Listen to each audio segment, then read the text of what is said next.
마태복음 26장에서 보면은 예수님께서 새 언약을 하나님의 백성의 대표된 12 제자들과 맺으시죠. 그리고 예수님께서는 그 십자가에서 그 피를 흘리심으로 그 새 언약을 성취하십니다. 언약의 피라고 말씀을 하십니다. 그리고 이 잔을 먹으라, 내 피를 마시고 내 살을 먹으라, 이렇게 말씀을 하시죠.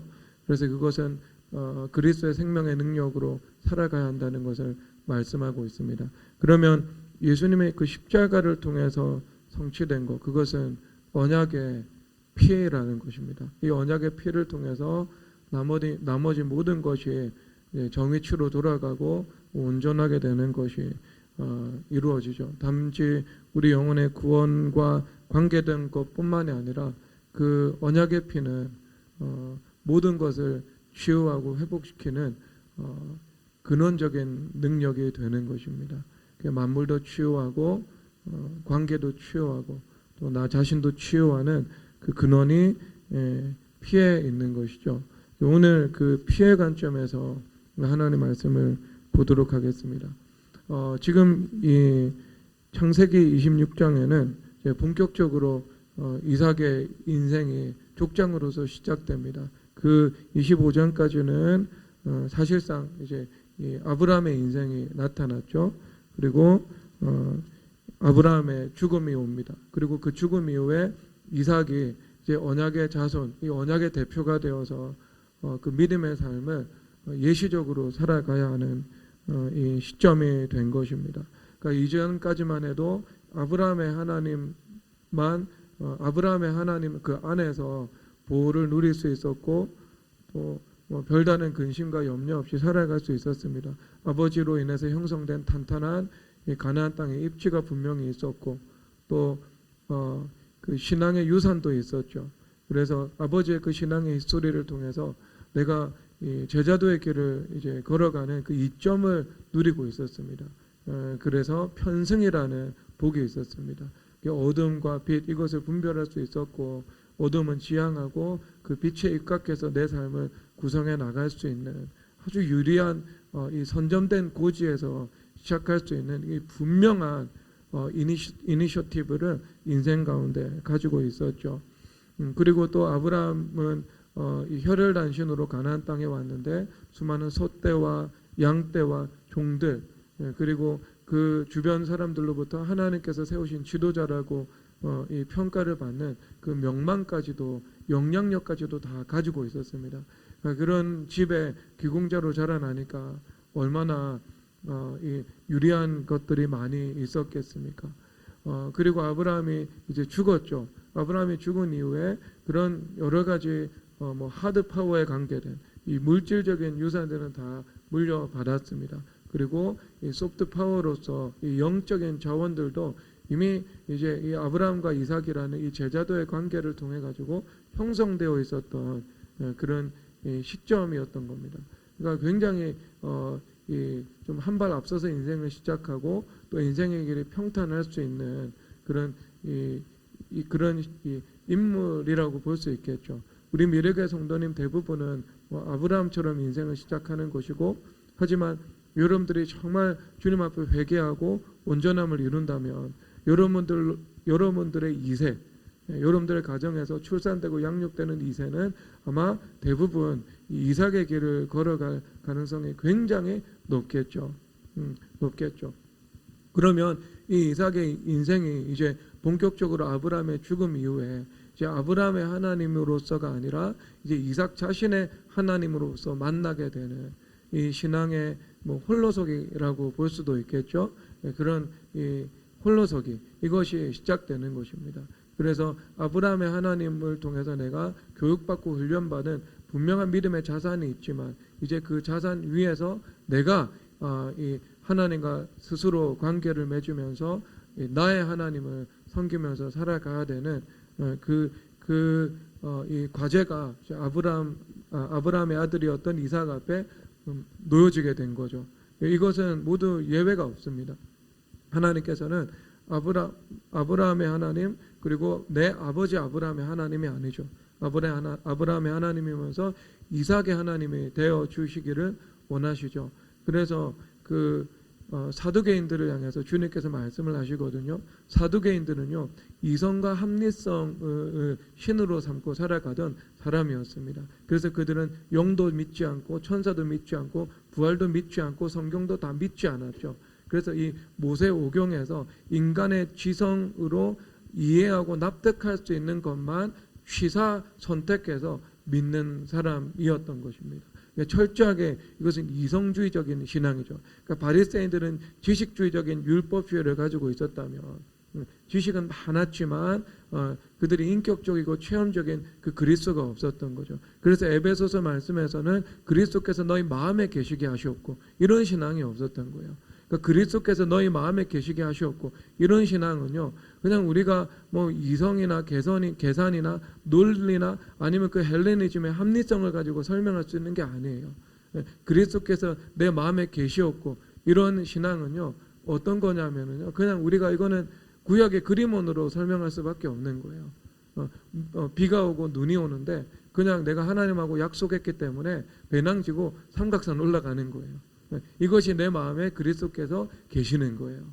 그렇죠. 그리고 또 이 마리아가 예수님의 그 십자가의 제사 직전에 본인이 가지고 있던 그 향유 옥합을 깨트려서 주님 머리에 뿌리게 되거든요. 예수님께서는 내 장례를 예비했다. 부지 중에 십자가 제사를 준비한 것이다라고 말씀하고 있죠. 이 여인이 행한 것은 모든 사람들에게 다 알려지게 될 것이라고. 그런데 거기서 가룟 유다 같은 사람은 탐욕이 있었던 사람이에요. 탐욕이 있으니까 어떻게 해요? 자기가 돈계를 맡고 있고 이 돈계에서 거기에서 일부를 자기의 것으로 사용을 하고 있었죠. 횡령을 하고 있는 상태였거든요. 근데 그때 물질에 대한 탐욕이 있다 보니까 왜 이 비싼 것을 팔아서 가난한 사람들에게 주지 왜 여기다가 이런 일에다가 허비하냐고 이렇게 이야기를 하고 있는 거예요. 그들이 볼 때는 이제 이 마리아의 이 신앙이 허비하는 신앙으로 보였던 것이죠. 근데 여러분 실제 그들이 가난한 사람들은 생각해서 그랬을까요? 아니면 그렇지 않죠. 그것은 내면 가운데 있는 이 탐욕 그리고 하나님을 향한 인색함이죠. 인색함과 탐욕으로 인해서 자기는 드리지도 않으면서 자기 것을 드린 것도 아닌데 정죄하고 비난하고 있는 모습을 보고 있는 거죠. 이게 세상의 모습이에요. 지금 11조를 설교하면 정작 유튜브 같은 데 보잖아요. 그러면 세상 사람들이 그 설교에 대해서 악성 댓글을 달아요.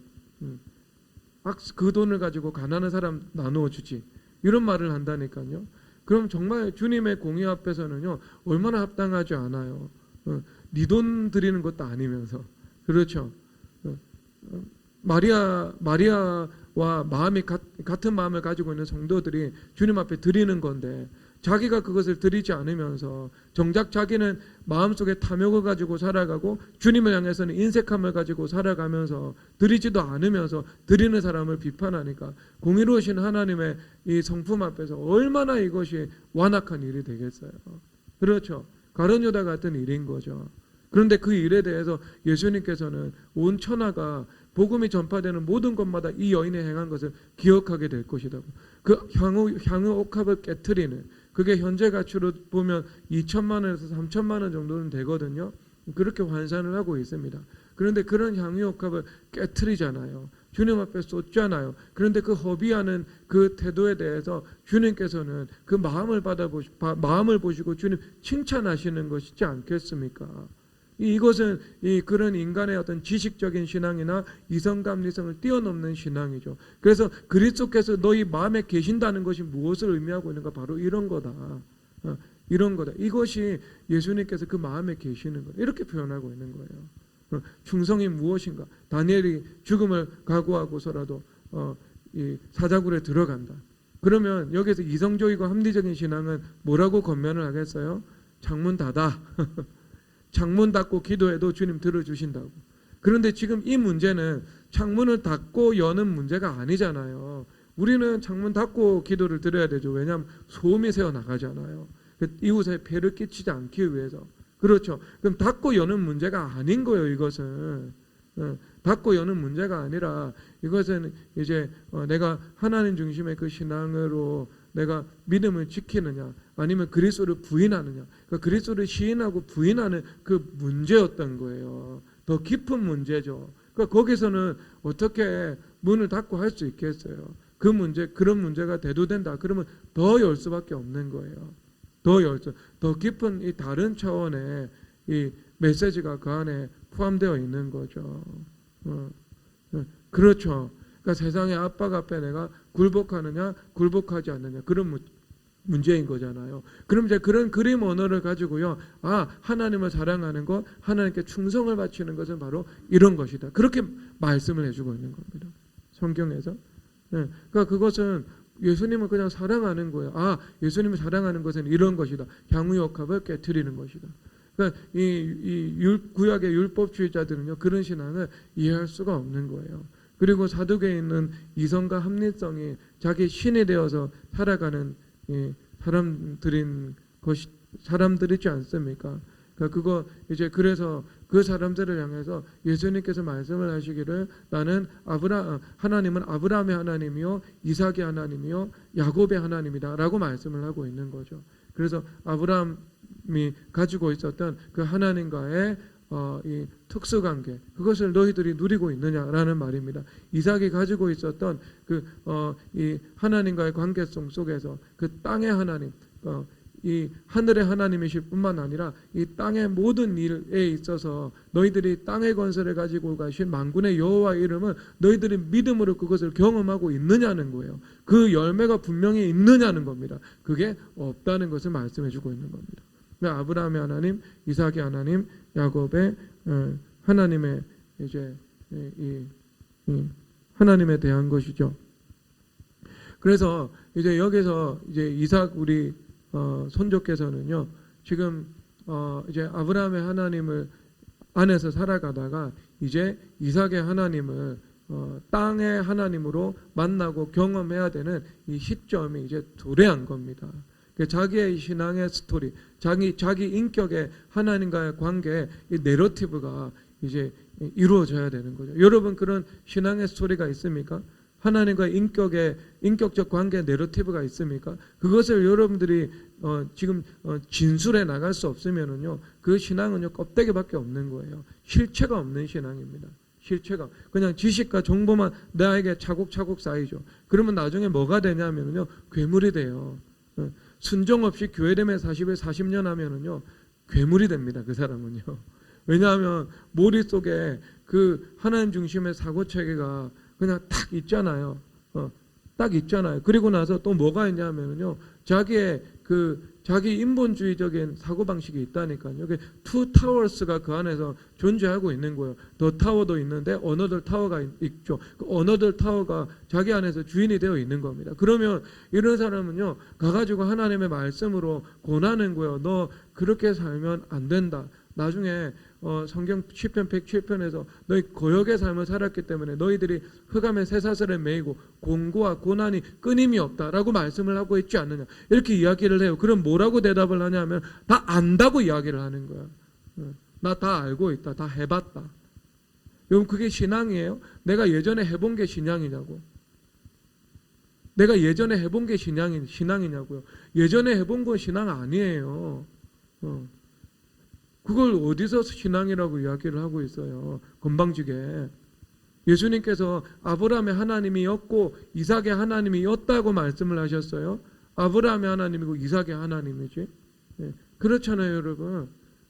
예전의 것이 중요한 것이 아니라 예전의 것을 토대로 내가 얼만큼 주님과의 관계를 거기 더 깊이 있고 더 넓게 내가 쌓아왔느냐. 그래서 나의 지금 주님과의 관계의 현주소는 무엇이냐, 이것 가지고 주님께서 물으시는 거예요. 현주소예요, 신앙은요. 현주소가 주님 앞에 바르지 못하면은요, 예전에 쌓았던 거 아무 의미 없어요. 그것은요. 어떤 나에게 유익을 주지 못합니다. 그 일들은요. 그렇죠. 그 다음에 다 안다고. 여러분 성경에서 아는 것은 내가 그냥 지식과 정보가 입력되어 있어가지고요, 그 지식의 좌표를 내가 정확히 알고 있다, 그거 아는 거 아닙니다. 그것은 아는 거 아니에요. 진정으로 내가 안다는 것은요, 이 말씀과 성령이 내 안에서 이루어지는 거죠. 성령 하나님께서 내 삶 속에서 말씀을 이루어 주셔서 너의 인생을 통해서 너는 하나님과의 그 관계의 스토리를 너의 진술을 한번 해보아라. 너는 너의 인격들을 통해서 너의 인생을 통해서 하늘의 하나님이시오 땅의 하나님이 어떤 방식으로 나타나는지 너는 그 내러티브에 대해서 그 내러티브를 한번 너희들 서술을 한번 해보아라 라고 했을 때 그 신앙의 스토리가 있다 그러면 이 사람은 주님을 아는 거고요. 그 신앙의 스토리가 없다 그럼 주님 모르는 거예요. 그거는요. 그렇죠. 그거 어떻게 그게 아는 거겠어요. 창세기 26장 17절에 뭐가 있는지 아는 게 아닌 거예요. 그러면 창세기 26장 그 17절의 말씀이 내 안에 이루어져 가지고요. 내 안에서 어떤 방식으로 나타났느냐. 그것이 구현되었느냐. 여러분 그것이 하나님의 영광이에요. 그것을 모르면 내가 주님을 알지 못하는 겁니다. 그것을 내가 알고 말할 수 있으면 주님을 아는 거예요. 그게 있냐고요. 그거 없으면 여러분 그 신앙 가짜예요. 거짓이에요. 공허한 거예요. 실체가 없는 거예요. 알맹이가 없는 거예요. 껍데기예요. 그것은. 껍데기. 그게 있어야 되죠. 여러분. 이것이 나의 간증이요. 이것이 나의 찬송일세. 그래서 우리가 그것을 가지고 가서 복음을 전하는 거예요. 그것을 가지고 가서 예수 그리스도의 이름을 전하는 거예요. 너희 예수님 중심으로 살아가야 된다. 교회됨의 삶이 하나님의 영광이다. 그 사실이죠, 여러분. 여러분 그런 하나님을 경험하시기를 바랍니다. 그래서 여기서 이제 이삭에게 이제 주님께서 어떤 나의 하나님이라는 그 신앙의 소리가 쓰여져야 되잖아요. 그래서 주님께서 참 이삭은 참 인생의 길이 그러니까 이삭의 인생 앞에 그냥 하나를 딱 두신 거예요. 근데 그것은 사실 이삭 자체로 이삭이 가지고 있는 태생적인 오류로 인해서 나타난 인생의 험난함은 아니었습니다. 야곱하고는 다르죠. 그 이삭 선배님은요 창세기 26장에 등장했다가 다시 페이드 어웨이 사라져요. 그 다음에 야곱이 등장해가지고요 창세기 전체를 이끌고 들어가거든요. 야곱의 인생에.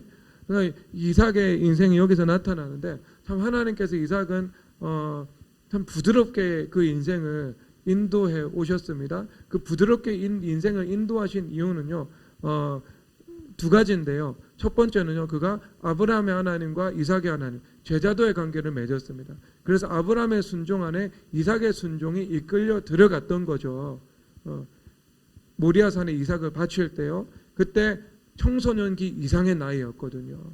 그러니까 본인이 자유의지로 순종한 겁니다. 아버지에게. 그러니까 이 제자들을 통해서 그의 인생은 편성의 길을 걸어간 겁니다. 그 순종의 인생은요 평탄함이 있습니다.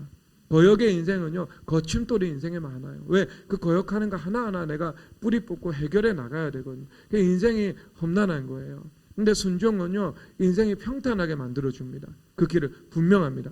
그리고 또 여기서 두 가지인데요. 이삭의 내면에는요 태생적인 오류가 없었어요. 태생적인 오류가 별로 없었습니다. 그래서 우리가 이제 주말 캠프를 하면서 아이들을 이제 말씀과 성령으로 양육해 나가야 되잖아요. 그러면 이 아이들이 교회 안에서 어린 시절부터 말씀과 성령이 인격화되는 그 훈련을 지성적으로 정서적으로 그 다음에 행실에 대해서 그다음 이 밟아 나가잖아요. 그러면 이 아이들 가운데 태생적인 오류라는 원수 마귀들의 거점이 자리 잡을 확률이 굉장히 줄어들게 됩니다.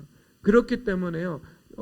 온전함으로 자라나기 때문에 이 아이들의 인생에는요 그다지 큰 고난이 없지만 부모보다 더 강력하게 쓰임 받을 수 있는 확률이 높아지는 거죠. 그러니까 저기 우리 김박래 집사님이 셋째를 낳으셔야 되는 거예요. 교회 안에서 자녀를 양육하기 위해서요. 아들은 낳을 수 있습니다. 근데 후회하실 거예요.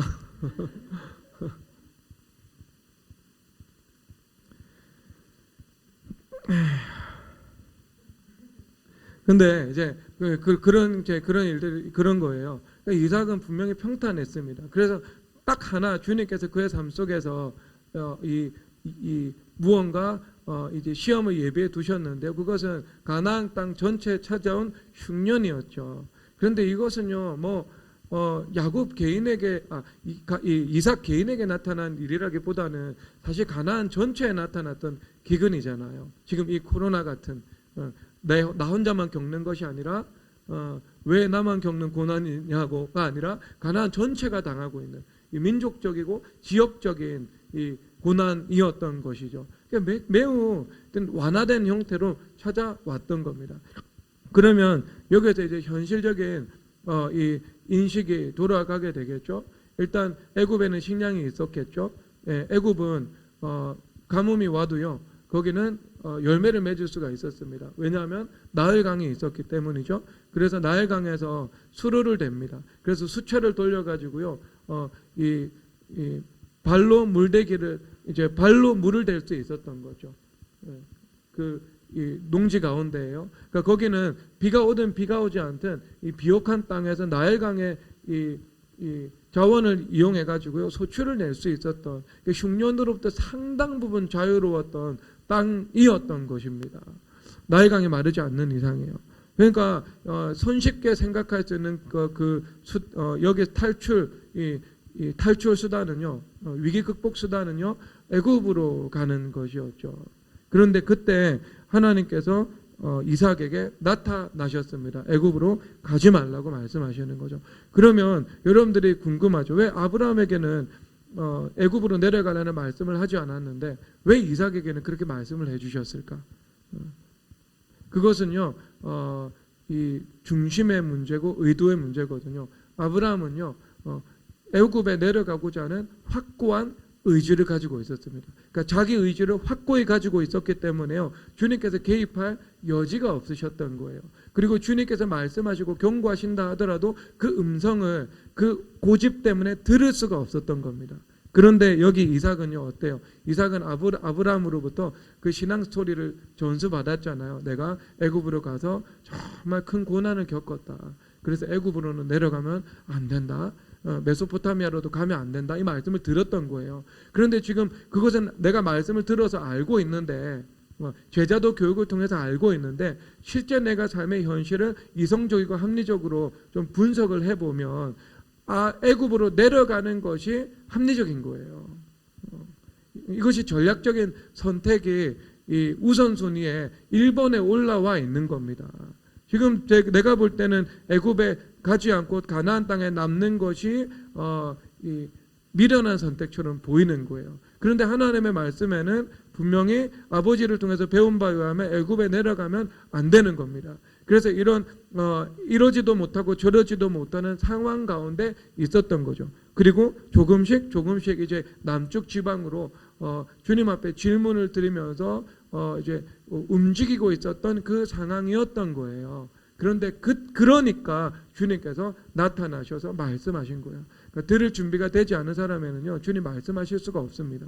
그리고 들을 준비가 되지 않으면은요, 주님 말씀하셔도 그것을 듣지 못합니다. 그래서 망하게 되는 거예요. 아니면 고난이 찾아오게 되는 거죠.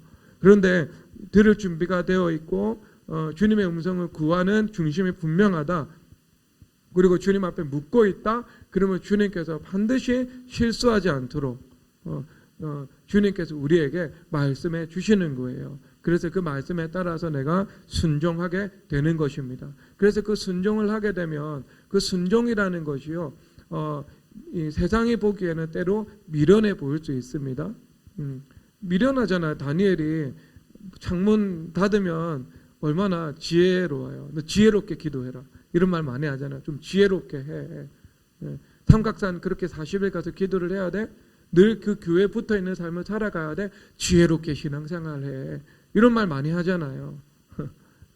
그렇게 세상에 보기에는요, 미련해 보일 수 있는 거죠. 그런데 고린도전서 1장에서 말씀을 하시기를 십자가의 도가 헬라인에게는 미련한 것이지만 우리에게는 하나님의 구원하시는 능력이라고 말씀해 주시고 있는 거예요.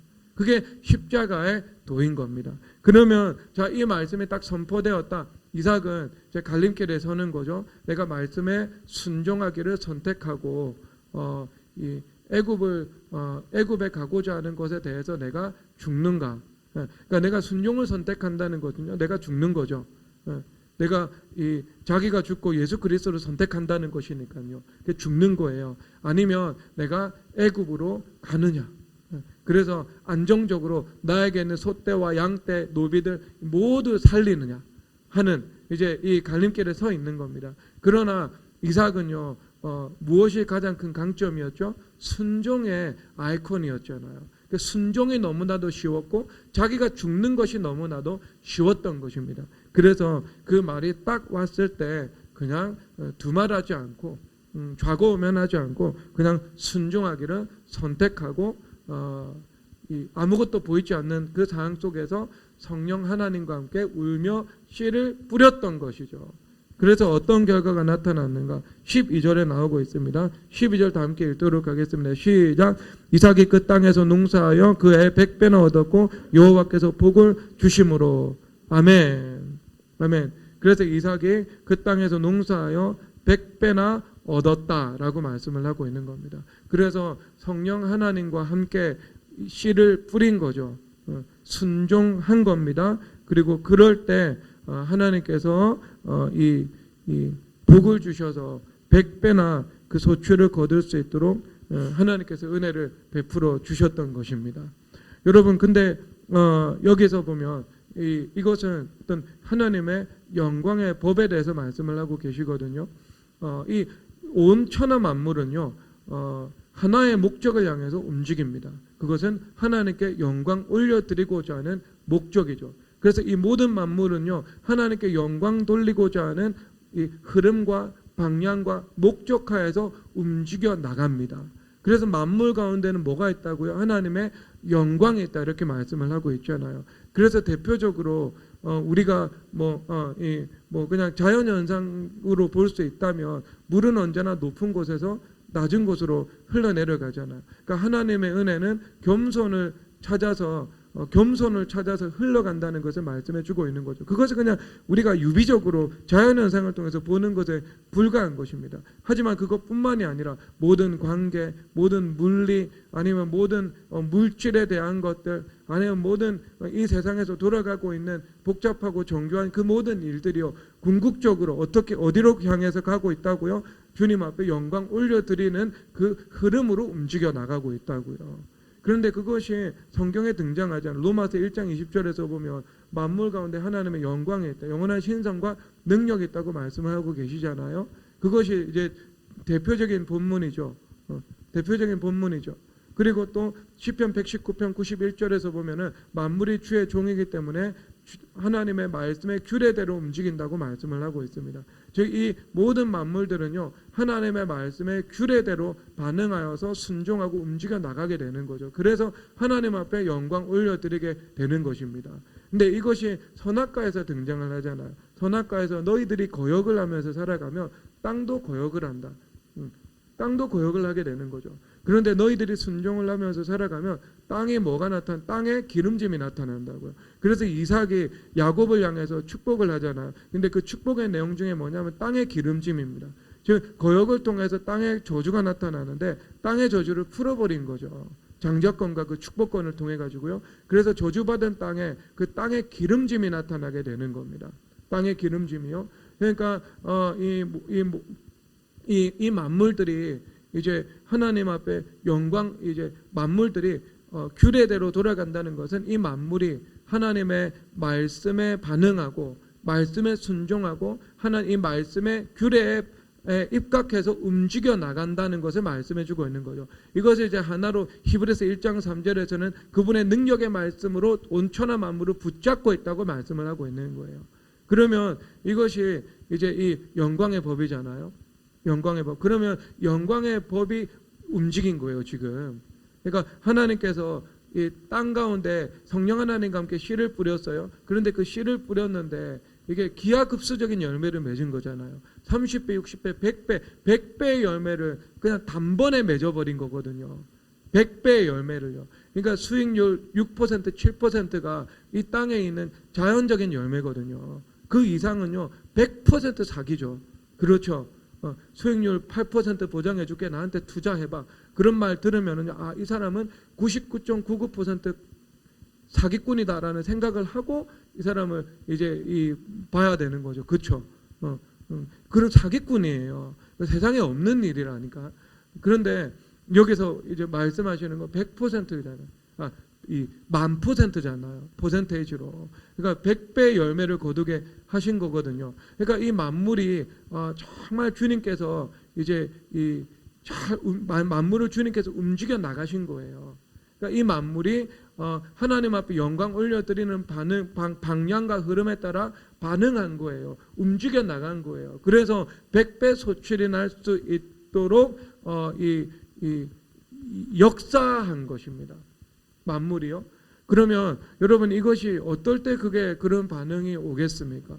그것은 당연히 우리가 만물을 다스리는 인간에 의해서 다스려짐을 받게 되잖아요. 그래서 에서의 땅은 이 기름짐에서 멀고, 그다음 너는 칼을 믿고 생활하겠고 뜬다 이렇게 이야기를 하고 있죠. 그런데 야곱의 땅은 땅의 기름짐이다 이렇게 말씀을 하고 있잖아요. 그러니까 이 만물을 다스리는 그 사람이 어떻게 반응하느냐에 따라서 그 다음에 만물이 움직여 주는 거잖아요.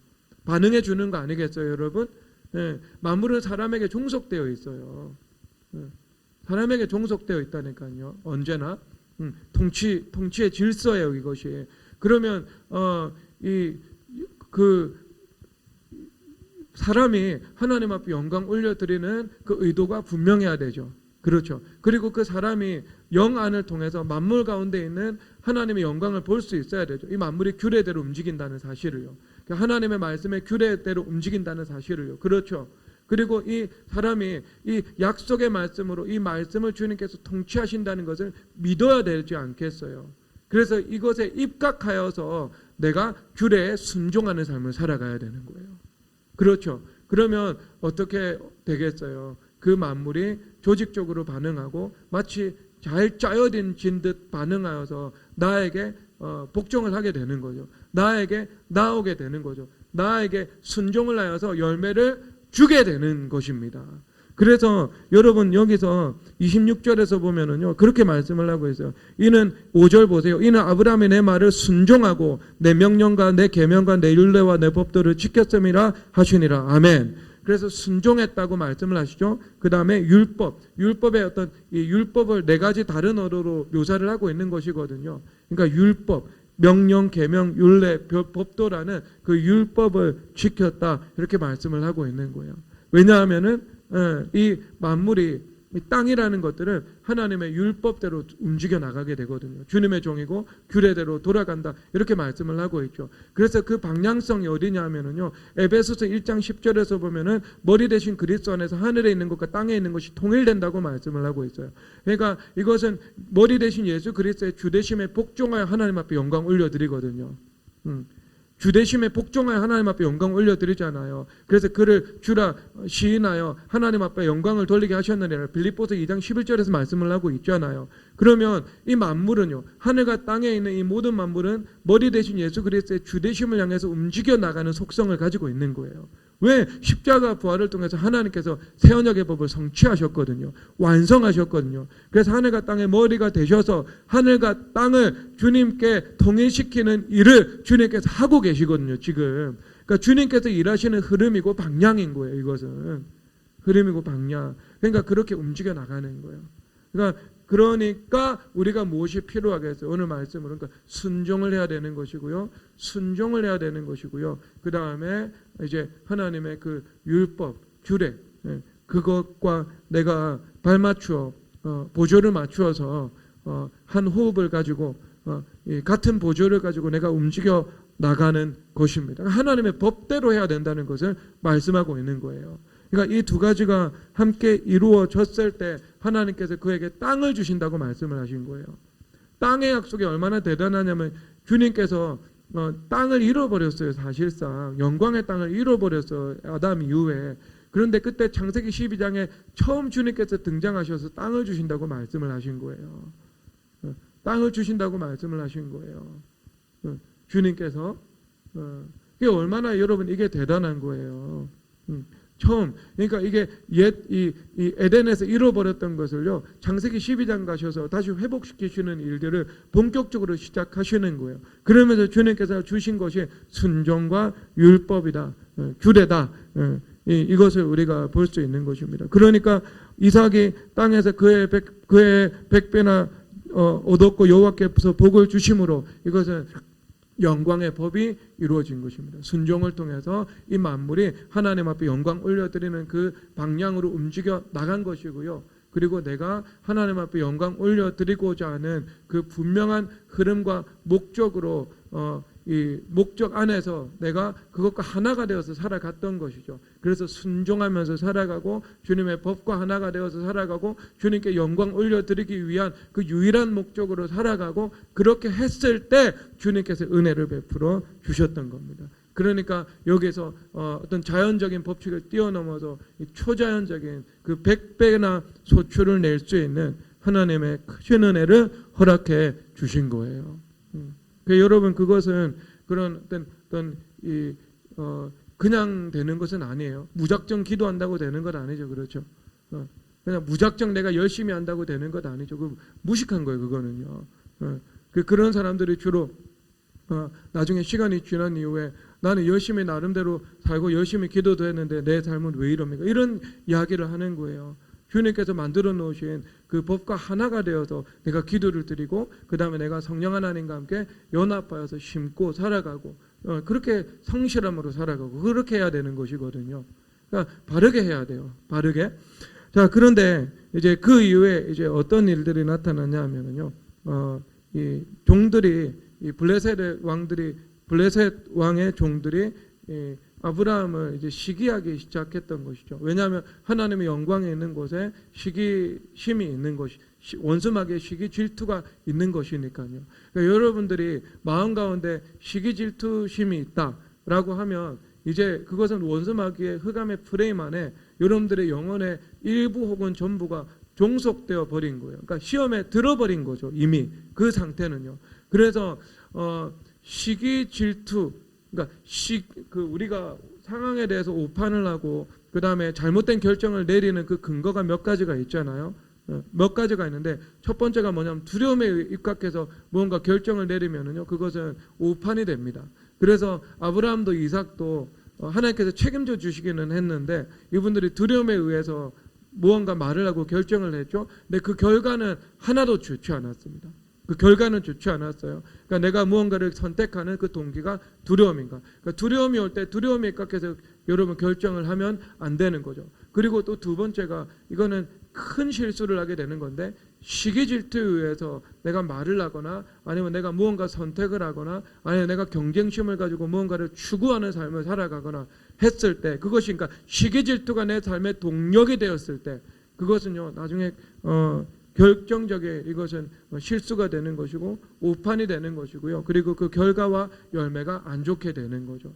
왜냐하면 여러분 이 시기 질투는 이 어떤 일이 나타나냐면요. 성경에서 다윗이 말씀을 하고 있잖아요. 내 원수의 목전에서 상을 차려주신다고 말씀을 하고 있잖아요. 열매로 알리라고 또 마태복음 8장에서 7장에서 말씀을 하고 있거든요. 그러니까 그것을 내가 시기질투에 입각해서 누군가를 비방하고 공격해버리면요. 내가 이 반대편의 입장에서 역으로 이 말씀을 경험을 하게 되는 거예요. 역으로. 그러니까 좋지 않은 거죠. 내 인생에 좋지 않은 결과가 나타납니다. 그런데 우리가 시기질투라는 그 육신의 본성이 있다는 것을 내가 인식을 하고요. 내가 분별을 하고요. 주님 앞에 정말 그것을 회개하고 그것을 극복을 해버립니다. 그러면 주님께서 아시죠. 나에게 주님, 너는 참 원대한 그릇이구나. 너는 참 큰 그릇이구나. 주님께서 그 그릇을 인정해 주시게 되는 겁니다. 그래서 모든 사람 앞에 내가 겸손하고 사랑할 수 있는 것처럼 그 다음부터는요 모든 사람이 내게 대해서 겸손과 사랑으로 반응하는 것들이 이끌려오게 되는 거예요. 그러니까 세상에 내 앞에서 무릎 꿇게 되는 겁니다. 그때부터는요. 그러니까 여러분이 시기질투하고 싸워서 이것을 꺾고 극복하는 것은요 여러분 영혼에 있어서 대단히 중요한 문제가 됩니다. 그러니까 하나님의 영광과 권능이 폭포수처럼 나타나느냐 아니면 이렇게 그냥 이렇게 아주 약하게 그냥 가랑비처럼 그냥 있다가 말다가 내리다가 말다가 하는 거 그렇게 경험하느냐. 여러분 그 차이가 있어요. 그 이 시기질투가 원수막의 근원적인 속성이고 인간이 가지고 있는 아주 이 본래적인 죄성이기 때문에요. 이것을 뿌리 박힌 이 시기질투를 극복하지 못한 것은요 너무나도 이 중요한 우리 삶의 큰 산과 같은 이슈인 거예요. 이슈. 그러니까 이 큰 산과 같은 이슈를요 우리가 옮겨야 되는 거예요. 이 산을 여기 명하여 여기에서 저기로 옮겨지라. 그러니까 이것은 this mountain이라고 설명을 하고 있거든요. 이 산. 그러니까 뭐 아무 산이 아닌 거예요. 그냥 이 산. 그러니까 이 말은 우리가 무언가 문제를 극복해야 될 때는요. 정확하게 그 문제를 내가 직면하지 않으면 그 문제를 극복할 수 없다는 얘기인 거예요. 그러니까 직면하고 이것을 지목하고 이 산을 우리가 옮겨야 된다는 것을 말씀해 주고 있는 겁니다. 그런데 여러분 그게 참 중요하죠, 여러분. 그러니까 목회나 제자도는 그런 거예요. 사람들이 자기 자신을 객관적으로 볼 수도 있지만 때로는 그 객관적으로 보는 능력이 탁월한 사람들이 있어요. 제가 우리 교회 성도들 목양을 해보니까 하나님의 말씀 전하잖아요. 그러면 하나님의 말씀에 입각해서 본인이 소화시켜서 대부분 회개를 합니다. 그래서 말씀의 내용이 한 80% 정도는 본인이 소화시켜가지고요 적용시켜서 회개를 하는 편이에요. 주로. 그런데 그 회개의 문을 여는 일들이 있잖아요. 회개의 문을 열고 그것을 한번 이제 알파 그 시작점에서 직면하는 것은요. 주로 이것은 강단의 말씀과 그 말씀을 구체적으로 적용하는 권위와의 제자도의 관계에서 이루어지는 경우가 정말 많습니다. 그것은 저도 그랬어요. 제 회개기도의 시작은 스승과의 제자들을 통해서 율법주의에 대한 회개를 요구받아서 그것이 꼬리에 꼬리를 무는 회개가 되어가지고요 50가지 넘는 회개로 나타났던 거잖아요. 50가지 넘는 그 죄에 대해서 그 죄목에 대해서 회개하는 이 일들로 이루어졌던 거죠. 그 이후에 수년 동안 회개기도를 드리면서요. 그렇죠. 그러니까 그거는 물꼬를 트는 역할을 하기는 해야 돼요. 이게 제자도입니다. 그러면 그 다음부터는요 대부분 하나를 가르치면 열을 알기 때문에요 하나를 열면 나머지 10가지는요 스스로 강단의 말씀을 통해서 회개를 합니다. 그런데 때로는요 또 중요한 문제가 있는 경우들이 있는데 때로는 이제 그런 경우들이 있잖아요. 뭐 예를 들어 왜곡이 있다. 왜곡이 있을 경우에는요 뭘 잘 못하냐면은요 자기를 못 봐요. 그럴 경우에 자기를 잘 못 보게 된다니까요. 그러면 자기를 객관적으로 통찰을 하지 못하면은요, 회개가 어느 부분 딱 쏙 들어가다가요, 막혀버리는 거죠. 왜 여러분 신발 처음 구입하면은 신발 안에 신문지가 들어가 있잖아요. 누가 그걸 넣어놓은 거야? 그게 신문지 때문에 막히거든요. 그걸 넣어서 그걸 뽑아야 되는 거거든요. 그러니까 어느 순간 딱 막히는 지점이 있거든요. 그런데 그것을 왜곡이 있으면 자기를 못 보는 거거든요. 그런데 그런 경우는요, 정말 불가피한 일이지만 그것은 권위된 입장에서요 그것을 직면할 수 있도록 그것을 정말 정확하게 이야기를 해주지 않을 수가 없습니다. 그러면 아파요. 그것을 듣는 입장에서는요 아파요. 뼈저려요. 그 순간에는요. 그런데 이것을 하기 싫지만 하는 이유는 뭐냐면은요 그대로 살 수는 없잖아요. 지금 살아온 그대로 10년, 20년 똑같이 살 수는 없잖아요. 그렇기 때문에 정말 이 영혼의 덕과 유익을 위해 가지고요. 기도하고 사랑하는 마음으로 그것은 정확하게 핀포인트로 이야기를 할 수밖에 없습니다. 그것은요. 안 하는 게 그게 직무유기죠. 선지자의 책무게 그건 아니잖아요. 그렇죠. 하나님의 종에게 때로는 말하라고 하는데 그것은 잘 해야 되는 거죠. 잘 해야 되는 거죠. 이 균형 감각을 가지고요. 이것을 이제 전할 때는요. 또 이 말만 또 하나 뽑아가지고 이제 전가의 보도처럼 휘두르면 안 됩니다. 균형 감각을 가지고요. 근데 꼭 해야 될 때는요. 해야 돼요. 그런데 제가 보니까 이제 그런 사람들이 또 많이 있어요.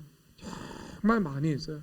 그렇게 이야기를 하지 않으면 모르는 사람들 또한 정말 많이 있습니다. 이럴 때는요 진짜 극약처방 내리는 거예요. 보지 못하고 듣지 못하고 깨닫지 못하는데 그렇게 계속 살아가다가 진짜 이게 열차하고 충돌할 지경인데 인생이 어떻게 그냥 내버려 두겠어요. 말을 해야죠. 이것은요 망하기 전에요. 화를 입기 전에요. 이럴 때는 이제 그런 것들이 이제 필요하겠죠. 필요하겠죠. 그래서 이제 우리가 이제 이 주님 앞에 이런 이 원대한 그릇으로 준비되어야 되겠죠. 그 준비되려면은요, 그 시기 질투를 극복하는 거, 굉장히 내가 주님 앞에 큰 그릇인가 아니면은 굉장히 아주 이 작은 그릇인가, 이것을 이 가늠하는요, 이게 리트머스 시험지예요. 바로미터라니까요. 그러니까 이게 시기 질투가 극복이 되지 않으면은요, 나의 그릇은 정말 한정될 수밖에 없습니다. 그리고 이것이 때로 기도 생활을 안 하잖아요. 은혜가 없어요. 은혜가 없을 때 시기 질투는요, 100% 악으로 나타납니다. 악으로 나타나요. 다른 사람에 대한 악으로 나타납니다. 원망으로, 불평으로, 판단으로, 정죄로, 그 다음에 심지어 이게 행동화되어서 나타나면은 뭐 그 사람을 어떤 이 뒤에서 궁지로 몰아넣는 일들로, 아니면 그 사람이 고난 당할 때 내가 그것을 기뻐하는, 주님께서 기뻐하지 못하는 그 심보로, 그거는 성품이 아니고 심보예요. 심보로 악으로 나타난다니까요, 실질적으로. 그래서 하나님의 사람들은 시기 질투에 의해서 공격을 받잖아요. 그러면 주님께서 이 시기 질투에 인해서 공격을 받을 때는 선악 구도가 분명하게 여기서는 형성이 되어 버립니다. 그러니까 이것은 애매한 색깔이 없어요. 그냥 흑과 백, 분명하게 그냥 그 구도로 굳어지게 돼요. 그러니까 여러분, 그 시기 질투를 주님 앞에 기도를 드리고 회개를 해서 극복을 해야 됩니다. 내가 정말 그래서 다른 사람들을 존중할 수 있고 사랑할 수 있고, 그 다음에 시기 질투로부터 자유롭고, 그러면 그 사람의 그릇이 얼마나 크겠어요. 그러면 그 사람의 그릇이 크죠. 그 큰 그릇대로 하나님께서 그 사람을 사용해 주시고 인도해 주시고 복을 주시는 것입니다. 그 시기 질투가 있다는 거, 그것은 부끄러운 일은 아니에요. 왜? 모든 사람이 다 그것을 가지고 있으니까. 그리고 그것을 극복한 것과 극복하지 않은 것, 회개한 것과 회개하지 않은 것의 차이에 불과한 거죠. 이 옛사람의 근본 속성입니다. 여러분 반드시 시기 질투 극복하세요. 하나님의 영광에 폭포수가 임하는 것을 방해하는 결정적인 장애 요인입니다. 이거 나중에 오늘 말씀 보면 다 나와요. 나중에 보면 거기까지 간다면 나옵니다. 그래서 이 시기 질투를 통해서 이 아비멜렉 왕과 그의 종들이요, 흑의 선택을 지금 해버린 거예요. 그래서 에셋, 우물을 합법적으로 팠는데 합법적인 소유를 가지고 있는 그것을 빼앗아 버렸어요. 무력으로. 그 다음에 에신나라는 우물을 팠는데 이것도 이제 무력으로 빼앗아 버렸어요. 근데 사실상 이제 이 무력으로 대응을 하지 않은 거죠. 이 일들에 있어서는. 왜냐하면 너무 큰 이 전쟁으로 비화될 수 있는 일이기 때문에 이것은 멸문까지도 각오하고 싸우지 않으면은 이길 수 없는 문제입니다. 그리고 싸워서 이긴다 하더라도 굉장한 출혈이 발생할 수밖에 없는 거죠. 그러니까 진짜 이건 전략적으로 싸워봤자 이득이 되지 않는 일입니다. 이 토착 세력하고 싸우는 것은요. 그러니까 지금 이 입장에서는요, 이삭도 거부가 되었고 창대한 세력을 가지고 있었지만 이 약했던 거예요. 지금 이 블레셋 왕 아비멜렉이라는 그 토착 세력에 비해서는 악했던 것이죠. 물론 여러분 이 세상에는요, 예수님 없는 이 아비멜렉이 존재하잖아요. 예수님 없이도 힘이 있고 권력이 있고 돈이 있고 영향력이 있고 토착화된 네트워킹이 있고 실력이 있고 그런 사람들이 이 세상에서는 존재한다니까요. 아비멜렉 왕 같은 사람들이 너무나도 많이 존재하죠. 사실상 아브라함도 그랬고 이삭도 그랬고요. 그런데 지금 이 상황 속에서는 이게 분명히 어떤 이 열쇠에 놓여 있는 모습을 보고 있습니다. 약한 거예요. 강했지만 그와 대응할 수 있는 힘은 없는 거죠. 이게 이 물리적으로 무언가 열쇠에 있는 그런 상황에 있다, 뭐 이겁니다. 그런데 그때 이제 우리 이것을 문제를 풀어나가는 이 방식을 보면, 우리가 어떻게 하면 이 문제를 풀어나갔을 때 그리스도께서 영광 받으시고 모든 것을 제자리로 주님께서 정의치로 돌려놓으시는가, 그래서 세상에 결국 교회 앞에 무릎을 꿇게 되는가 라는 것을 지금 오늘 이 말씀에서 보여주고 있는 거예요. 그런데 이것은 여러분들이 현실의 삶 속에서 무수히 경험을 하고 있는 이 사례들이잖아요. 사례잖아요. 여러분 여기서 물질적으로 권력적으로 정점에 있는 사람 아무도 없어요. 여러분들이 설사 권력의 정점이 있다 하더라도요, 그 권력의 정점에서 내려오면 일개 검사에게 소환당하는 처지가 될 수도 있고요. 여러분들이 물질적으로 어떤 정점에 있다 하더라도요, 때로 국세청에서 조사 나오면은요, 국세청의 그 구급 담당관이요, 여러분들에게 오라가라 할 수 있는 처지가 되기도 해요. 그때는요. 그렇기도 한다니까요. 이게 어떤 누구도요 물질적이고 권력적인 최정점에서 어떤 적그리스도적인 그 권능을 누리고 살아가는 사람은 이 제가 볼 때는 이 율법적인 사회에 얽히고 설킨 이 관계성 속에서는 없어요. 저마다 이 관계성 속에서는요 이런 어떤 이제 그런 것들이 있는 거죠. 이런 민감한 관계들이 있는 거죠. 얽히고 설킨 그 유기성을 가지고 있는 이 네트워킹이 있는 거죠. 이 안에서 우리가 존재하는 거 아니에요. 그러면 이것은요 예외 없이 재벌회장도, 검찰총장도, 대통령도, 여당 집권 여당 대표도 누구도 예외 없이 다 이 말씀은요 자기 삶 속에서 해당되는 거죠. 해당되는 거죠. 그러면 여기서 이제 어떤 일이 나타나냐면요. 자, 25절입니다. 읽겠습니다. 시작. 이삭이 그곳에 제단을 쌓고 여호와 이름을 부르며 거기 장막을 쳤더니 이삭의 종들이 거기서도 우물을 팠더라. 아멘. 여기서 제단을 쌓았다 이렇게 말씀을 하고 있거든요. 그러면 이 제단을 쌓는다는 것이 여러 함의가 있지만 오늘 이 언약의 피라는 주제로 말씀을 전한다고 했거든요. 이제 언약의 피의 관점에서 한번 봅시다. 제단을 쌓는다는 것은요.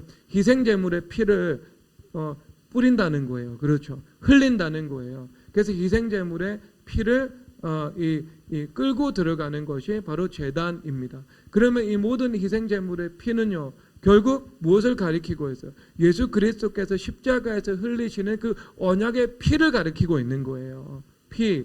그러니까 이 피. 그러니까 이것은 이제 예표적인 의미로 예수 그리스도의 보혈의 능력이죠.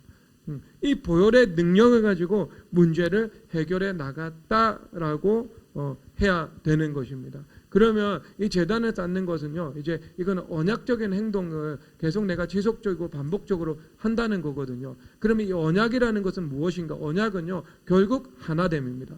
그러니까 우리가 에덴의 선악과 범죄, 거역을 통해서 내가 불순종을 하면은요, 계속 주님과 분리되고 그래요. 그러면 내가 그렇게 불순종을 통해서 분리된 상황 속에서는요, 기도를 드려도 응답이 될 수가 없어요. 왜? 기도가 주님 앞에 상달이 되지 못하니까요. 불순종의 구름의 막이 우리를 막고 있으니까요. 그런데 우리가 이제 뭐 그런 일들을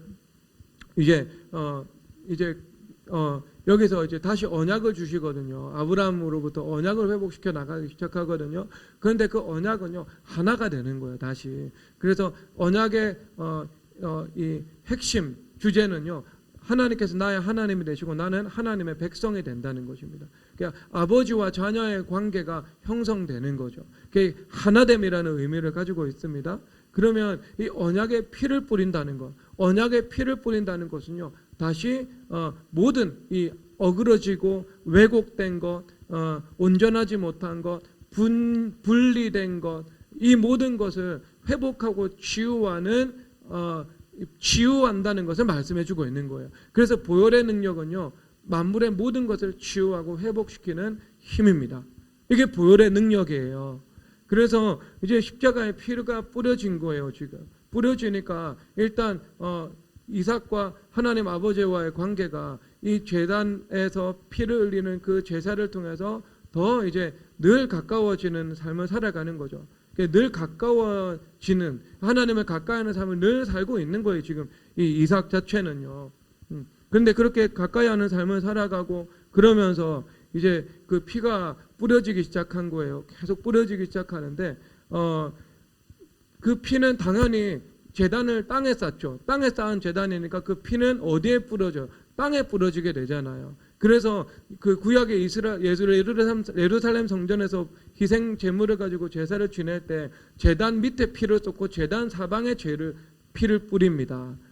어떤 것은 이제 제사마다 다르지만은요. 그러면 이 말은 뭐냐면은요. 바로 그 성전이 있는 이 땅에 피가 뿌려지게 되는 거예요. 그렇죠. 그 보혈의 능력이 이 예루살렘 성전을 중심으로 가나안 땅 영역 사방으로 그 능력으로 흘러가게 되는 것을 말씀해주고 있는 겁니다. 그것을 이제 동서남북 사방에 뿌린다는 것을 말씀하고 있습니다.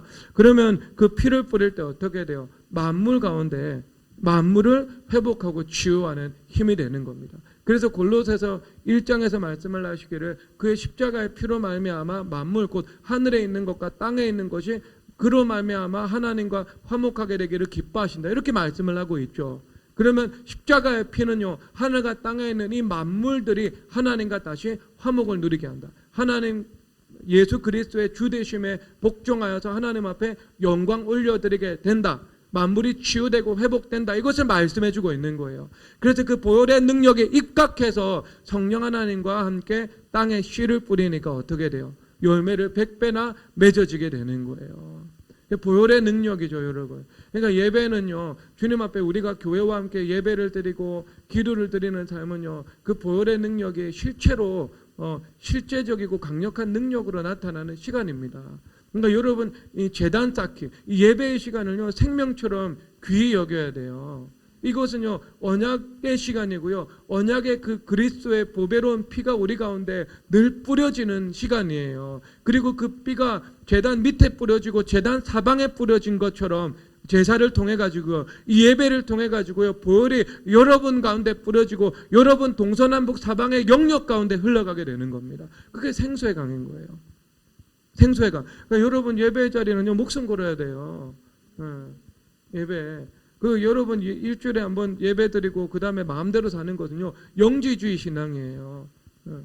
하늘의 하나님은 내가 인정하는데, 명목상으로 인정하는데 땅의 하나님은 인정하지 않고 살아가는 거예요. 땅에 내 마음대로 살겠다, 내 법대로 살겠다, 이거죠. 하나님의 능력 못 나타나죠. 그런 경우는요, 경험할 수가 없습니다.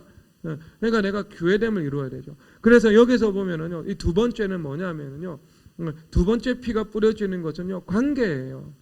관계. 그러니까 나와 이웃, 나와 이웃의 이 관계예요. 자, 그러면 자, 여기 그 에베소서 2장 10절 이하에 보면 어떤 말이 나오냐 하면은요, 그 십자가로 원수된 것을 소멸하신다고 말씀을 하고 있어요.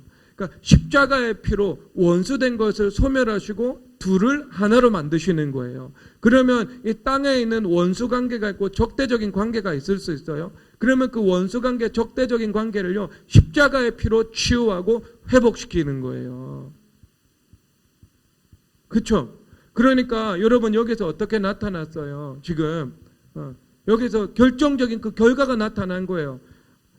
지금 아비멜렉과 그 친구 아우삭과 군대 장관 비골이 세 사람에서 지금 이삭을 지금 찾아오게 된 거예요. 웬만하면 아비멜렉은 자기 친구 그 군대 장관 비골하고만 찾아오면 되는데 친구 아우삭까지도 데리고 왔습니다. 그러니까 아마 아우삭은 왕의 친구니까 아마 이것도 아브라함처럼 대족장 중에 한 사람이었던 것 같아요. 그러니까 영향력 있는 지도자를 함께 데리고 왔습니다. 그러면 이 말은 뭐냐면 그만큼 이 이삭의 세력이 이제 강성해졌다는 것이죠. 땅의 하나님이 나타났고 땅의 권세가 나타났다는 것이죠. 그래서 그 보혈의 능력이 만물 가운데 나타나서 만물의 그 영광의 법이 이루어져서 하나님 앞에 영광 올려드리게 되었다는 것을 말씀해 주고 있는 거예요. 그렇죠. 이 만물이 이삭 앞에 무릎을 꿇고 이삭 앞에 나왔다는 것을 말씀하고 있는 겁니다. 그러니까 열매로 알리라는 거예요. 하나님께서 열매로 그 십자가의 능력을 부활의 영광으로 주님께서 입증하신 거예요. 지금 주님께서 입증하신 거예요. 그래서 그 입증하신 것을 아비멜렉은 영안이었고 육안으로 살아가는 율법주의자인데 육안으로 나타난 그 열매를 보면서 너는 하나님께서 함께 하시고 하나님께 복받은 자손이다라고 말씀하시면서 그 앞에 무릎 꿇러 온 거예요. 지금 무릎 꿇러 온 거예요. 지금.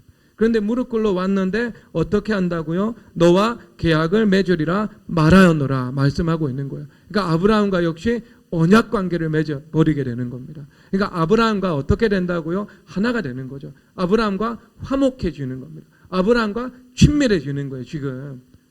그런 친교 관계를 맺게 되는 것을 말씀해 주고 있는 거죠. 한편으로는 세상이 교회 앞에 무릎을 꿇은 거지만 지금 그 원수 관계, 적대 관계가 이제 그리스도 보혈의 능력으로 치유되고 청산되어서 이제 화목한 관계가 되어서 하나가 되었다라고 말씀을 하고 있는 겁니다. 그러면 이 언약의 피가 하나님과의 하나됨을 주고 만물과의 하나됨, 화목과 하나됨을 주고 그리고 이웃과의 화목과 하나됨을 주는 것이죠. 그 그리스도 보혈의 능력은요, 모든 것을 치유하고 회복시키는 힘인 것입니다. 힘인 거예요. 그리고 결정적으로 여기서 이 중요한 것은 이 언약의 피는요, 제단에 뿌려지고 나에게 뿌려지거든요. 그래서 모세가 옛 언약을 맺을 때요, 염소와 송아지의 피를 제단에 뿌리고 그리고 이스라엘 백성들에게 뿌렸습니다.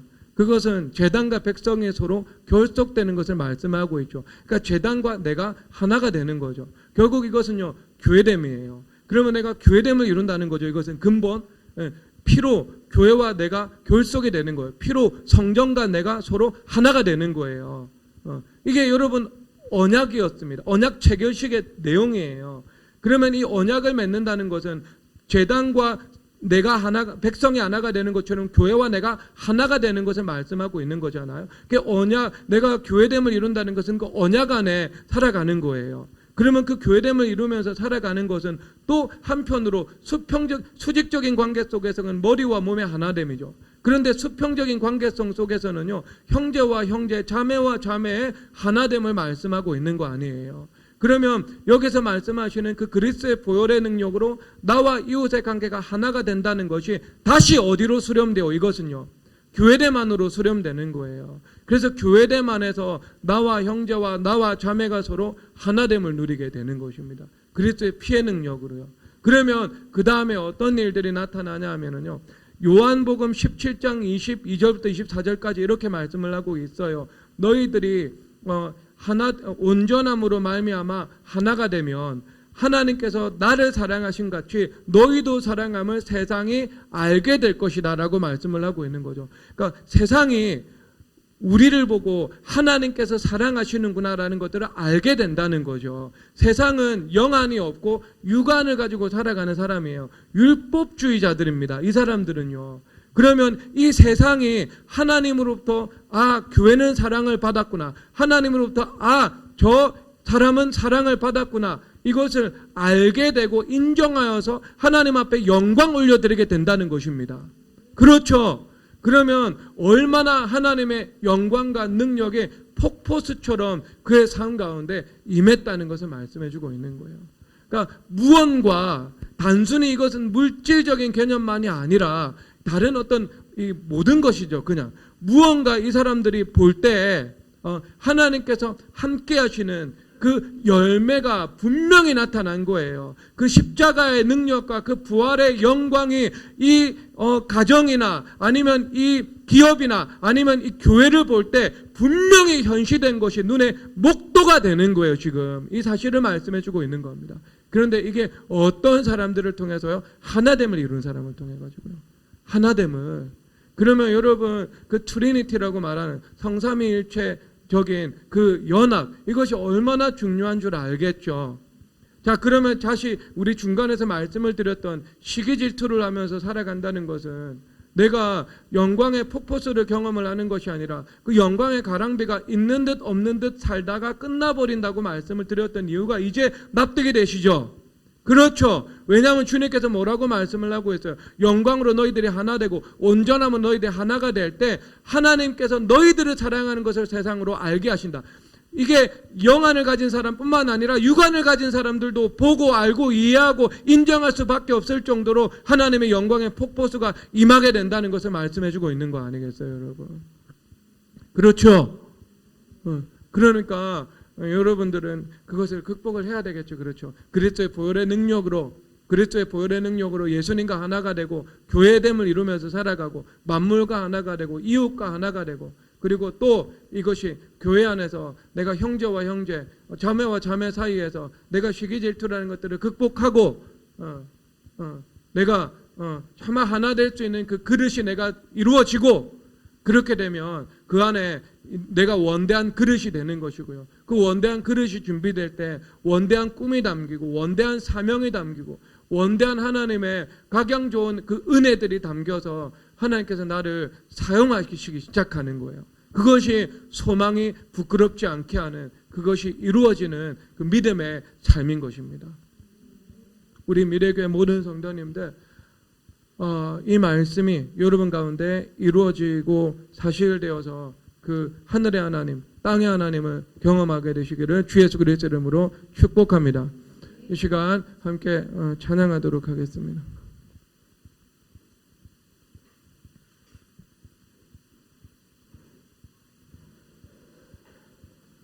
어떤 찬양을 할까요? 그 찬양합시다. 어, 받은 복을 세워보아라.